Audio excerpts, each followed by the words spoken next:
toro Gir Galax. Este toro pertenece a la raza Gir, la fecha de nacimiento fue el 7 de julio del año 2016. El propietario es Pedro Otoniel de Magaláes. El padre es Taute Cal 6557 y Esperanca FV Late 26. Como abuelos paternos tiene a Radar Dos Pocoes, a 7368, y Juliana Cal 703. Como abuelos maternos a Sea Sansao, KCA 472, y Profana de Bras. RRP 4352. El pecho en la raza Gir debe ser ancho y profundo, debe tener costillas anchas y largas, oblicuas y planas, bien arqueadas, espaciadas, sin acumulación de grasa, indicando gran capacidad cardiovascular y respiratorio. La capacidad digestiva, en la raza Gir, el abdomen debe ser largo, ancho, limpio y alto.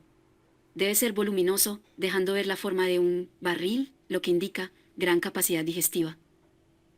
Este toro participa en la prueba de progenie de Embrapa. Los resultados de la prueba de progenie se darán a conocer en el año 2026.